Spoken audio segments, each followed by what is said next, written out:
Welcome back, everyone, for another deep dive with us. It's great to be back. Yeah, so today we're tackling a book that so many of you have been asking us to get into, and that's, of course, 1984. A classic dystopia. Oh, yeah, so you all sent in like a huge stack of pages from this book. I think we had like over 300 pages in that PDF. Yeah, it's a dense one, but it's so rich. There's a lot to unpack there. Definitely a lot to unpack. And, in this deep dive, we really want to try to understand like the mechanisms of control that are at play in this world that Orwell created. How does the party actually maintain its grip on power? And what can that tell us about power dynamics more broadly? Yeah, like how does this fictional world that seems so extreme maybe reflect some of the things that we see happening in our own world? Yeah, it's interesting to see how much of it still resonates today. Right, so those are some of the questions we're going to be exploring. And I think a good place to start is with the surveillance, like the really intense and constant surveillance that's like a defining feature of life in Oceania. It's inescapable. Yeah, right from the beginning, we see that Winston's life is completely dominated by the telescreen in his apartment. Yeah, it's described as this like dull metal plaque that's just constantly on. There's no escaping it. Right, and is broadcasting everything, from like statistics about pig iron production to, party propaganda. And what's so striking is you can dim it, but you can never actually turn it off. Yeah, that's creepy. It's like this constant reminder that you're always being watched. Right, and it really gets to the point where like even when he thinks he's alone, Winston's still like acting so cautiously. Because he knows there's a chance that someone could be watching him through that telescreen. Exactly. And that brings us to the idea of thought crime, which is like the ultimate offense in Oceania. Yeah.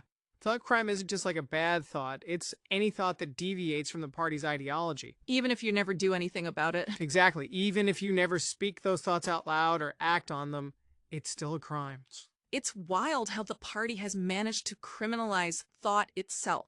And it's considered even more dangerous than physical rebellions, because the party believes that thought inevitably leads to action. So they're trying to control the very root of rebellion. Right, and it's not enough to just control people's actions. They want to control their minds too. And they do this in so many different ways. Like even within families, they've managed to dismantle any kind of genuine trust.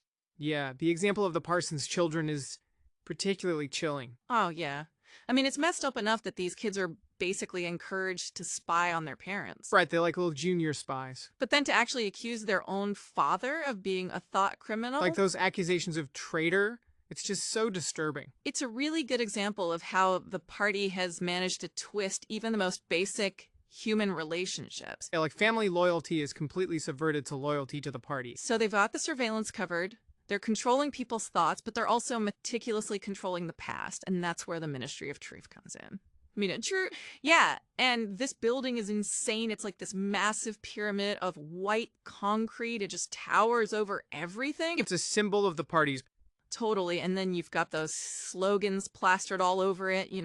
War is peace. Freedom is slavery. Ignorance is strength. They're so contradictory. It's like they're just messing with your head. That's the whole point of doublethink, to make people accept these contradictions without question. Yeah, we'll get into doublethink a little bit later, but first, let's talk about what actually happens inside the Ministry of Truth. But basically, it's responsible for controlling all information and cultural output. So news, entertainment, education, the arts, everything. Exactly. It's all filtered through the Ministry of Truth.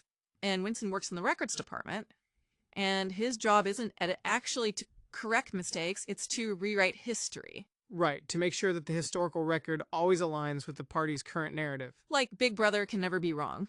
Exactly. So Winston spends his days altering past news articles, speeches, anything that needs to be corrected. And there are some really specific examples of this in the book, like the whole thing with the prediction about the offenses in South India and North Africa. Right, Big Brother predicted one thing and then something else happened, so they just go back there and change the records to make it look like he was right all along. And it happens all the time with economic figures, too. Yeah, they just make up whatever numbers they need to make it seem like the party's economic plans are always succeeding. It's just constant manipulation. And what's really scary is how systematic it is.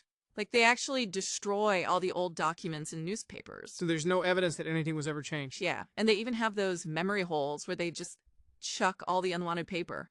It's literally erasing the past. It's so effective because if you can't remember the past, then how can you even question the present? Right, if there's no record of what actually happened, then the party's version of events becomes the only truth. And that's exactly what they want. And it's not just about controlling the past, it's about controlling the future, too. And that's where the concept of unpersons comes in. Right, if someone falls out of favor with the party, they're not just punished or imprisoned, they're completely erased. Like they never existed. Their name is removed from every record, every photograph, every document. The example of Wiggers is really chilling. Yeah, he's a high-ranking party member, and then suddenly he just vanished. Like he was never even there. And the party expects everyone to just pretend that he never existed. It's so creepy. It's like they're unmaking reality itself. And that brings us to the really insidious part of the party's control, which is the psychological manipulation. Yeah, they don't just want people to obey. They want them to genuinely believe. They want to control what people think and feel, not just how they act. And one of the key ways they do this is through the 2 minutes hate.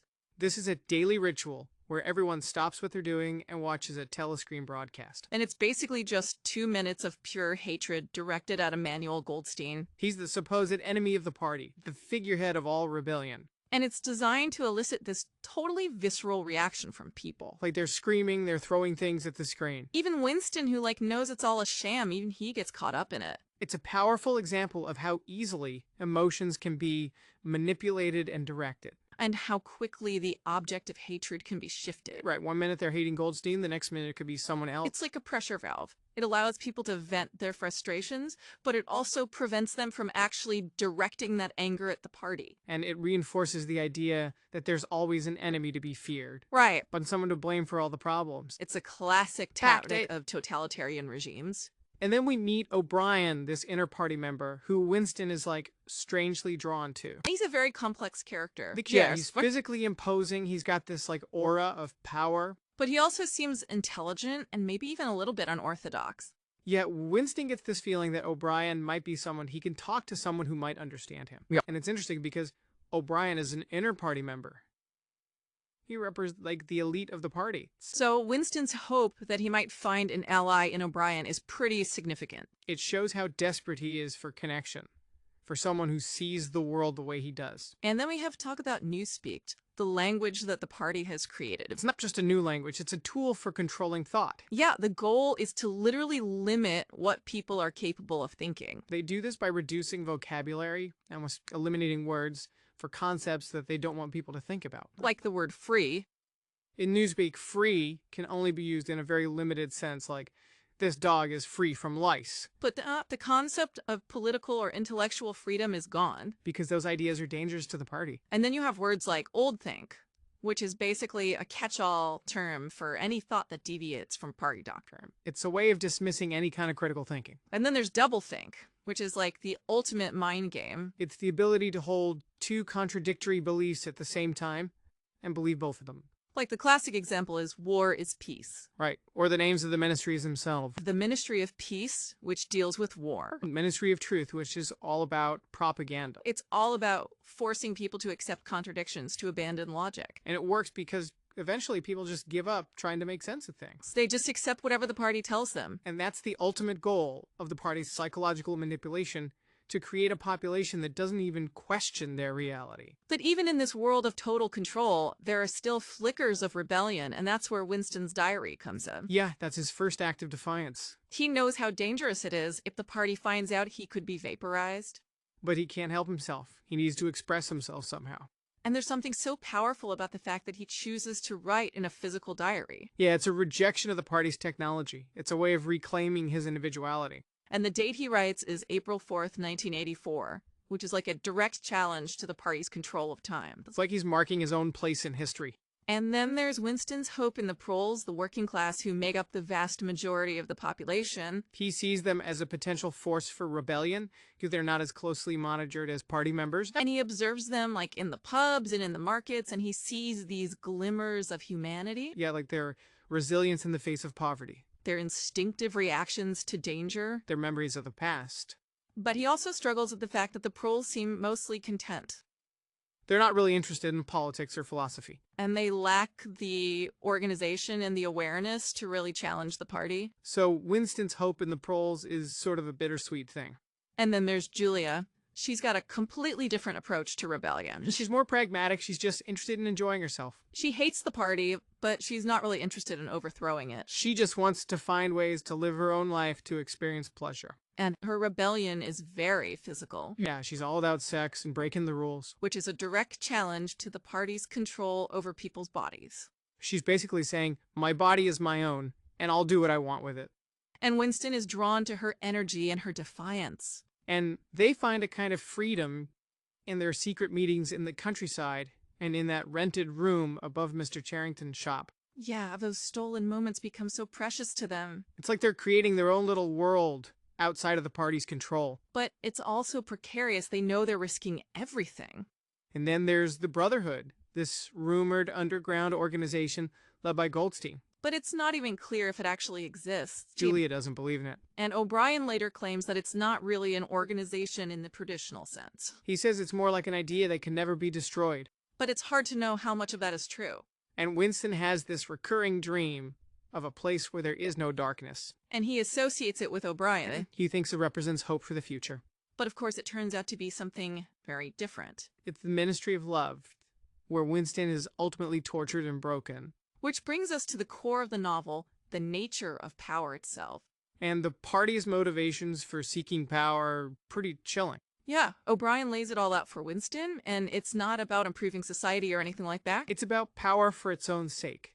Pure and simple domination. They want to control every aspect of human existence. And they believe that reality itself is just a construct. Something that can be manipulated and controlled. So their goal is to create a world where the party's version of reality is the only reality. And they're willing to use any means necessary to achieve that goal. And that's what happens to Winston in the Ministry of Love? He's tortured, he's brainwashed, he's forced to betray Julia. And in the end, he completely breaks. He accepts the party's reality.